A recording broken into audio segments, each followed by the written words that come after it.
তো এই হলো শাওমির বাচ্চা, মানে পোকোর কথা বলছি আর কি। পোকো ব্র্যান্ডটা শাওমির নিজস্ব ব্র্যান্ড এবং পোকো স্বাধীনভাবে কাজ করবে বলে এসে তারা শাওমির ফোনগুলোই রিব্র্যান্ড করে লঞ্চ করছে।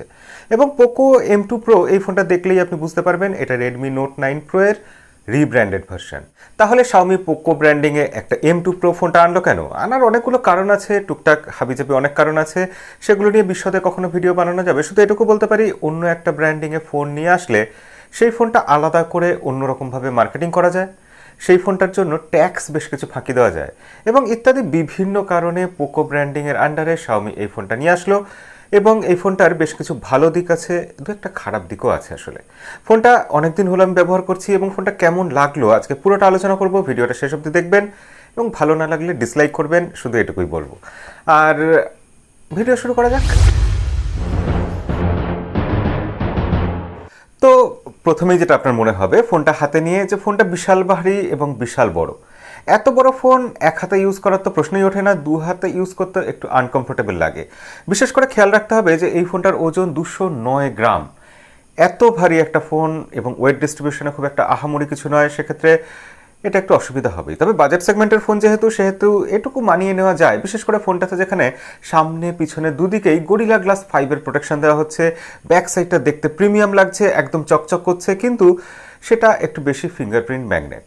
এবং অবশ্যই গ্রেডিয়েন্ট কালার ফিনিশ দেওয়ার চেষ্টা করা হয়েছে রেডমি নোট 9-এর থেকে একটু আলাদা করার জন্য। তবে রেডমি নোট 9ই ব্যাক সাইডে দেখা যাচ্ছে। এবং এই ফোনটা গ্রিন কালারে আমি কিনেছি, যদিও দেখে ওটা নীলই বেশি মনে হচ্ছে, গ্রিন কম মনে হচ্ছে। তবে সেগুলোর থেকেও বড় কথা হচ্ছে এই ফোনটাতে আছে একটা নোটিফিকেশন এলইডি লাইট। আজকালকার দিনের ফোনে যখন সব ফোনই নোটিফিকেশন লাইট সরিয়ে নিচ্ছে, পোকো এটা দিয়েছে এবং সেটার খুব প্রশংসা করতে ইচ্ছা করছে, কিন্তু না, এটা প্রশংসা করা যাচ্ছে না। কারণ নোটিফিকেশন এলইডি লাইটটা নাম কা ওয়াস্তে আছে, মানে যেটা বলে আর কি হিন্দিতে। তো এটা থাকা না থাকা দুই সমান, চোখেই পড়বে না আপনার, নোটিফিকেশনের কোনো খুব একটা কাজ করবে না। তবে আইআর ব্লাস্টার আছে এই ফোনটাতে, যেটা একটা অসম্ভব অসাধারণ ভালো জিনিস। শাওমির ফোনেই একমাত্র এটা আমরা পাই, তাই পোকোর ফোনেও আমরা পেয়েছি। অর্থাৎ আপনি এই ফোনটাকে রিমোট কন্ট্রোল হিসেবে কাজ করতে পারবেন। আইআর ব্লাস্টার থাকা অবশ্যই আমার খুব পছন্দের ব্যাপার। আপনার যদি পছন্দের হয় সেটা অবশ্যই কমেন্টে লিখে জানাবেন। ফিঙ্গারপ্রিন্ট সেন্সরটা লাইটনিং ফাস্ট, অসম্ভব দ্রুত খুলে যাচ্ছে, মানে আপনার মনে হবে আঙুল ছোঁয়ানোর আগেই বোধহয় খুলে গেল। এটা অবশ্যই দারুণ লেগেছে আমার। এবং এর ঠিক ওপরে যে ভলিউম আপ ডাউন বাটনটা রয়েছে সেটা আমার ঠিক অতটাই খারাপ লেগেছে। আসলে তার প্লেসমেন্টটা আমার ঠিক লাগেনি, এতটাই ওপরে হয়ে গেছে যে আঙুল পৌঁছতে অসুবিধা হচ্ছে। এটা এত বড় ফোনের ক্ষেত্রে একটা বড়সড় সমস্যা। আর হ্যাঁ, নিন্দা যেখানে করছি তাহলে আরেকটা কথাও বলে নিই, যে এই ফোনটার চারদিকে যে ফ্রেমটা আছে সেই ফ্রেমটা কিন্তু প্লাস্টিক। ফোনের বিল্ড কোয়ালিটি নিয়ে, ফোনের ডিজাইন নিয়ে আমার কোনো রকম কোনো সমস্যা নেই। ফোনের ব্যাক সাইডে যে ক্যামেরা বাম্পটা আছে সেটা যথেষ্ট বড়, কিন্তু এগুলো হয় আজকালকার দিনে একটা মিড বাজেট ফোনে, এগুলো আমাদের মেনে নিতে হয়। 6.67 ইঞ্চি একটা বিশাল বড় আইপিএস এলসিডি ডিসপ্লে, যে ডিসপ্লেটাতে যথারীতি শাওমির যে কোনো ফোনের মতো স্ক্রিন ব্লিডিং ইস্যু আছে। শাওমির এলসিডি প্যানেল আমরা বরাবরই দেখেছি বাজেট সেগমেন্টের ফোনগুলোতে, সেগুলো অতটাও ভালো কোয়ালিটির হয় না। তবে একেবারে খারাপ নয়, এটাতে 450 নিটস ব্রাইটনেস আছে, যেটা অতটাও ভালো নয়। তবে বাইরে নিয়ে গেলে আপনার ভিজিবিলিটি খুব বেশি সমস্যা হবে না, রিয়েলমির ফোনের মতো। HDR10 এর সাপোর্ট আছে, তাই ইনডোরে যখন আপনি মাল্টিমিডিয়া এক্সপিরিয়েন্স করবেন অসম্ভব ভালো লাগবে, কোনো রকম সমস্যা নেই। এত বড় ডিসপ্লেতে যে কোনো কিছু দেখতে ভালো তো লাগবেই। ডিসপ্লের ঠিক মাঝখানে যে ছোট্ট পাঞ্চহোলটা আছে সেটা মাল্টিমিডিয়া এক্সপিরিয়েন্সের সময় আপনি দেখতেই পাবেন না। তো ডিসপ্লের ক্ষেত্রে আমি বলবো যে ডিসপ্লেটা অ্যাভারেজ, অসম্ভব ভালো নয়, অসম্ভব খারাপ নয়, মোটামুটি একটা ডিসপ্লে দিয়েছে, যেটা বড় ডিসপ্লে বলে ক্ষমা ঘেন্না করে নেওয়া যায়, আমরা মানিয়ে নেবো। এগুলো মিড বাজেটের ফোন, কম পয়সা দেবো, একটু অসুবিধা সহ্য করবো না, মানিয়ে নেবো। ফোনটাতে যে ব্যাটারিটা আছে বড়সড় 5000 mAh ব্যাটারি, সেটা খুব ভালো পারফর্ম করছে। মানে হেসে খেলে একদিন চলে যাবে, কারোর দুদিন চলে যাবে, এটা কখনোই বলা যায় না ব্যাটারি কার কতক্ষণ যাবে, এটা ইউজের উপর ডিপেন্ড করে। আমি চাইলে একটা ফোনের ব্যাটারিকে দিনে 3বার বা 4বার চার্জ করতে পারি, আমি এতটা ভালো করেই ইউজ করতে পারি। তো আপনি কতটা ব্যাটারি নিংড়ে নেবেন, তার থেকে কতটা জুস বার করে নেবেন, সেটা আপনার উপর নির্ভর করছে। তবে ব্যাটারি ব্যাকআপ খুবই ভালো, স্ক্রিন অন টাইম 8 ঘন্টা হেসে খেলে পেয়ে যাবেন। বক্সের মধ্যে যে থানিটের মতো চার্জারটা দেখছেন, সেই চার্জারটা কিন্তু অতটাও খুশি করেনি। এই চার্জার দিয়ে এই ব্যাটারি চার্জ করতে 1 ঘন্টা 36 মিনিট সময় লেগেছে আমার, এবং 90% অবধি খুব দ্রুত চার্জ হয়ে গেছে। কিন্তু লাস্ট 10% চার্জ 20 মিনিটেরও বেশি, প্রায় 25 মিনিট সময় নিয়েছে চার্জ হতে। মানে আমি অধৈর্য হয়ে পড়েছিলাম, এতটাই বাজে লাগছিল ব্যাপারটা। এবং এই চার্জারের ক্ষেত্রে আরেকটা জিনিস আমি খুব নোটিস করলাম যে চার্জ হতে হতে দু একবার এটা হলো যে অটোমেটিক ডিসকানেক্টেড হয়ে গেল, তারপর আবার নিজে থেকেই কানেক্টেড হয়ে গেল, চার্জ করলো, এবং এটা হচ্ছে। এবং এই চার্জারের ক্ষেত্রে আমি অনেকেরই, আপনাদের মধ্যে দু একজন যারা জানেন, যারা আমাকে ফিডব্যাক দিয়েছেন, তারাও বলেছেন যে এই চার্জার খারাপ হয়ে যাচ্ছে। স্পিকার অ্যাভারেজ, মানে একটু অ্যাভারেজের থেকে কমই বলা যায়, কারণ স্পিকারের ভলিউম মোটামুটি হলেও এই ভলিউমের ক্লিয়ারিটি অতটাও ভালো নয়। বরঞ্চ আমি বলবো যে রিয়েলমি 6 যে ফোনটা, তার ভলিউম এর থেকে হয়তো একটু কম বা এরকমই, তার ক্লিয়ারিটি বেশি। OnePlus নটের ক্ষেত্রেও একই কথা বলবো। তো এই ফোনটায় ভলিউম খুব একটা ভালো নয়, এবং আপনি যখন কল করবেন, কারোর সাথে কথা বলবেন, সেক্ষেত্রেও কোনো রকম সমস্যা হবে না, সেটাতে কিন্তু খুব ভালো কাজ করেছে। কিন্তু আপনি যখন লাউড স্পিকারে কারোর সাথে কথা বলছেন, তখন আপনার শুনতে কোনো অসুবিধা হবে না, কিন্তু আপনার কথাটা লাউড স্পিকারে যখন হচ্ছে, তখন অপর পক্ষের মানুষ শুনতে পাবেন না কিছুই, তার কাছে পুরো জড়ানো অস্পষ্ট একটা কথা মনে হবে। এবং এটা আমি বারবার নোটিস করেছি, এটা একটা সমস্যা আছে। একটা উল্লেখযোগ্য ব্যাপার যে আপলোড ডাউনলোডের ক্ষেত্রে, নেটওয়ার্ক রিসেপশনের ক্ষেত্রে এখানে কিন্তু স্পিড অতটা ভালো নয়, অন্যদের সাথে তুলনা করে তাই মনে হয়েছে। এর ইউআই কিন্তু এমআই ইউআই আছে, এবং তার উপর পোকো লঞ্চার আছে। অনেকে ভাবেন এটাতে পোকো ইউআই আছে, না, সেরকম কিছু নেই।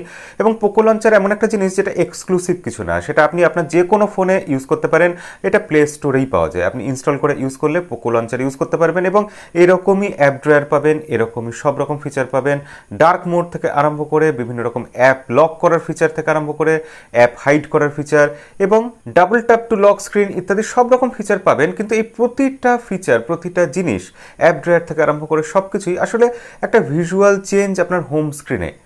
ভিতরে সব কিছু এমআই ইউআই এর মতোই আছে, এবং পোকোর ফোনে শাওমি একটু দয়া করে কম অ্যাডভার্টাইজমেন্ট দেয়। বিজ্ঞাপন আছে, বিশেষ করে এর যে ইনবিল্ট অ্যাপ্লিকেশনগুলো আছে, সেই অ্যাপ্লিকেশনগুলোর তরফ থেকে আপনার কন্টিনিউয়াস অ্যাডভার্টাইজমেন্ট বিজ্ঞাপন আসতে থাকবেই। ওয়াইড ওয়াইন L1 সাপোর্ট আছে, এবং তার সাথে ফ্রিতে প্রচুর বাগ আছে। পোকো বা এমআইইউআই কার বাগ আমি জানি না, মোট কথা যা বাগ আছে, আশা করা যায় এমআইইউআই 12 আপডেট যখন আসবে, তখন এইসব টুকটাক অনেক বাগ সেগুলো ফিক্স হয়ে যাবে। আগেকার দিনে ফটোগ্রাফার বেশি থাকতো, ইদানিং আমরা দেখছি যে গেমার প্রচুর, এবং মিড বাজেটে এই ফোনটা গেমিংয়ের জন্য অনেকে পছন্দ করতেই পারেন। আজকাল মিড বাজেটে খুব বেশি ফোন কিন্তু নেই। ইন্ডিয়াতে 15,000 রুপি, বাংলাদেশে 20,000 রুপির প্রাইস সেগমেন্টে সেরকম ভালো ফোন 2020 সালে লঞ্চ করেছে আমরা কিন্তু খুব বেশি পাই না। সেক্ষেত্রে পোকোর এই ফোনটা যদি গেমিংয়ের জন্য বলেন, সেক্ষেত্রে একটা ভালো চয়েস হতে পারে। এখানে কোয়ালকম স্ন্যাপড্রাগন 720G প্রসেসর আছে, যেটা একটা ব্যালেন্সড ভালো প্রসেসর, এবং LPDDR4 র্যাম আছে, UFS 2.1 স্টোরেজ টাইপ আছে, এবং সব মিলিয়ে ফোনটা দারুণ পারফর্ম করছে। কোনো রকম ল্যাগ আমি ফেস করিনি, এবং গেম যখন প্লে করছি, কখনো কখনো, এটা তো হবেই একটা মিড বাজেটের ফোনে, কখনো কখনো টুকটাক একটু আধটু ল্যাগ থাকছে, স্টার্টার থাকছে, তবে ওভারঅল পারফরমেন্স খুবই ভালো। র্যাম ম্যানেজমেন্ট খুবই ভালো পেয়েছি, অকারণে কোনো রকম অ্যাপ্লিকেশনকে এটা কিল করে দিচ্ছে ব্যাকগ্রাউন্ডে, এটা আমার মনে হয়নি। এখানে একটা কমন প্রশ্ন আসবেই যে ফোনটাতে হিটিং ইস্যু আছে কিনা। না, কোনো রকম হিটিং ইস্যু নেই। তবে যে কোনো ফোনে আপনি যদি মাত্রাতিরিক্ত গেম প্লে করেন, বেশি সময় ধরে গেম প্লে করেন, গরম হবেই। এই ফোনটাও যথারীতি গরম হচ্ছে, তবে সেটা আকাশ ছোঁয়া নয়। জানি না এই কথাটা পারফরমেন্সের ডিপার্টমেন্টে রাখা উচিত নাকি অন্য কোনো ডিপার্টমেন্টে, কিন্তু আমার মনে হচ্ছে এই ফোনটায় যে হেপটিক ফিডব্যাকটা আছে, সেটা শাওমি একটু অন্যরকম দিয়েছে, এই ব্যাপারটা উল্লেখ করা উচিত। এখানে হেপটিক ফিডব্যাক অর্থাৎ ভাইব্রেশন যেটা হবে, সেটা ভালো একটা নতুন টেকনোলজি ইউজ করেছে শাওমি, যার ফলে আপনি যখন টাইপ করছেন, শুধু ওই টাইপের জায়গাটাই ভাইব্রেট করবে। আপনি যখন অন্য কোনো কাজ করছেন, বিশেষ কোনো জায়গা ক্লিক করছেন, সেখানে ভাইব্রেশন হওয়া দরকার, তো সেখানেই ভাইব্রেশন হবে। ক্যামেরা এখানে একটু খারাপ বলতেই হবে, এবং সেখানে আপনি যদি পোকো প্রেমী হয়ে থাকেন, আপনি যদি ডাইহার্ড শাওমি ভক্ত হয়ে থাকেন, তাহলে আপনি ভিডিওটা এখানেই ছেড়ে চলে যান, এটাই অনুরোধ করব, অথবা কানে আঙুল দিয়ে একটু সহ্য করে নিন।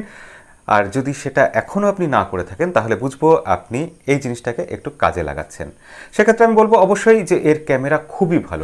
এই মিড বাজেট সেগমেন্টের ফোন হিসাবে এটাকে অসাধারণই বলা যায়, এবং অসাধারণ তখনই বলা যায় যখন আপনি ডে লাইটে ফটো তুলছেন, যখন আলো প্রচুর আছে, আউটডোরে ফটো তুলছেন, এর ক্যামেরা নিয়ে কোনো কমপ্লেন করার জায়গাই প্রায় নেই। কিন্তু আপনি যেই ইনডোরে শ্যুট করছেন, বিশেষ করে এরকম আর্টিফিশিয়াল লাইটে, ঘরের আলোয়, টিউব লাইটে, তখন কিন্তু এটা স্ট্রাগল করছে। আপনার যে ডিটেলস আছে, স্ক্রিনের ডিটেলস পোর্ট্রেট মোডে বা নর্মাল মোডেও আপনি যদি সেলফি ক্যামেরা দিয়ে ছবি তোলেন, বিশেষ করে সেলফি ক্যামেরার ক্ষেত্রে, সেখানে এটা স্ট্রাগল করছে। ছবির কোয়ালিটি খুব সফট করে দিচ্ছে, এবং মুখের কালার চেঞ্জ করে দিচ্ছে প্রায়, একটা রেডিশ, অদ্ভুত একটা রেডিশ টিন্ট চলে আসছে মুখের কালারে, মানে বলা যায় এটা ওভার স্যাচুরেটেড করে দিচ্ছে যে কোনো পিকচার কোয়ালিটিকে। ব্যাক সাইডের ক্যামেরাতেও এই ত্রুটিটাই আছে, তবে একটু তুলনামূলক কম আছে। ফ্রন্ট সাইডের ক্যামেরা এখানে আমি বলবো ইনডোর লাইটিংয়ে একেবারেই ভালো নয়। লো লাইটে যদি নাইট মোড হয়, লো লাইটে এমনিতেই স্ট্রাগল করছে, এবং নাইট মোড হলে সেখানে ইমপ্রুভমেন্ট প্রায় না এর মতো, অর্থাৎ সামান্যই ইমপ্রুভমেন্ট হচ্ছে। এটা শাওমির বা পোকোর আপডেট দিয়ে অবশ্যই খুব দ্রুত ফিক্স করা দরকার। ডে লাইটে আপনি যদি ফ্রন্ট সেলফি তোলেন সেখানে কোনো অসুবিধা এমনিতে নেই, কিন্তু ব্যাক ক্যামেরা আপনি ফটো তুলতে গেলে এই ফোনটা অনেক সময় সবুজ রঙকে নীল করে দিচ্ছে।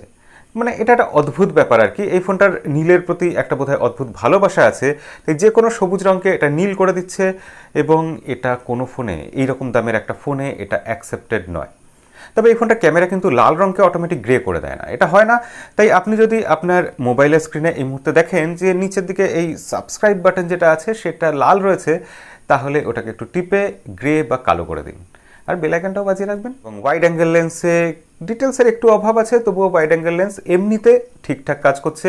বিশেষ করে আমি বলবো এখানে ম্যাক্রো লেন্সটার কথা, ম্যাক্রো লেন্সে কিন্তু খুব ভালো কাজ করেছে। শাওমির ফোনে আমি দেখেছি বরাবরই ম্যাক্রো লেন্স ভালো কাজ করে, তাই পোকোর ফোনটাতেও ম্যাক্রো লেন্স যেটা 5 মেগাপিক্সেলের আছে সেটা ভালো কাজ করেছে। কিন্তু 48 মেগাপিক্সেলের প্রাইমারি সেন্সার বা 8 মেগাপিক্সেলের যেটা ওয়াইড অ্যাঙ্গেল লেন্স, তার পারফরমেন্স কিছু কিছু ক্ষেত্রে ভালো নয়, ধারাবাহিকতার অভাব। সেক্ষেত্রে ক্যামেরার ক্ষেত্রে আমি এটাই বলবো, এর ক্যামেরা ভালো, ডে লাইটে ভালো, কিন্তু এই ক্যামেরার ধারাবাহিকতার ভীষণ অভাব আছে। লো লাইটে পারফরমেন্স অতটাও আশানুরূপ ভালো নয়। সিদ্ধান্ত নিতে গেলে এটাই বলবো যে আপনি যদি এই বাজেট নিয়ে একটা ফোন নেবেন ভাবেন, তাহলে কিন্তু এই ফোনটা আপনার জন্য হতে পারে, কারণ এটা খুব একটা খারাপ ফোন নয়। একটা ব্যালেন্সড ফোন, সব মিলিয়ে একটা খারাপ প্যাকেজ দিচ্ছে না, এবং মার্কেটের কম্পিটিটরও খুব বেশি নেই। বিশেষ করে বিল্ড কোয়ালিটির দিক দিয়ে এর কম্পিটিটর রিয়েলমিকে অনেকটাই পিছনে ফেলে দিচ্ছে, কিন্তু ক্যামেরার ধারাবাহিকতার দিক দিয়ে এই ফোনটা আমাদের একটা প্রশ্নচিহ্নের মুখে এসে দাঁড় করিয়ে দেয়। সেক্ষেত্রে আপনাকে আমি সাজেশন দেবো, আপনি যদি বাজেট আরেকটু বাড়াতে পারেন, সেক্ষেত্রে আপনার সামনে আরও প্রচুর বিকল্প আছে, যেখানে এই রেডমির তরফ থেকেই রেডমি নোট 9 প্রো ম্যাক্স, অথবা পোকো X2 পোকোর তরফ থেকেই, অথবা রিয়েলমি 6 প্রো ইত্যাদি সব ফোন আপনি বিকল্প হিসাবে পাবেন। আর রিসেন্টলি রিয়েলমি 7 বা 7 প্রো লঞ্চ করতে চলেছে, সেই ফোনগুলো আশা করা যায় এই ফোনটা থেকে বেটার পারফর্ম করবে। সেক্ষেত্রে আমার এটাই পরামর্শ যে আপনি অন্য ফোনগুলোর কথা ভাবতে পারেন, কিন্তু যদি আপনি এই ফোনটা নেওয়ার কথা ভাবেন, এই দু একটা ত্রুটি বিচ্যুতি মাথায় রেখে এই ফোনটা নেওয়াটা যেতে পারে, খুব একটা খারাপ কিছু হবে না। আপডেটে এইসব সমস্যা ফিক্স হয়ে যেতে পারে। আজকের ভিডিওতে এইটুকুই আপনার সাথে বলা ছিল। ভিডিও কেমন লাগলো আবারও বলছি, লাইক করে জানাবেন, আর চ্যানেলে নতুন হয়ে থাকলে সাবস্ক্রাইব বাটনটা আর বেল আইকনটা প্রেস করতে ভুলে যাবেন না। দেখা হবে পরের ভিডিওতে। আজকের মতো বিদায়।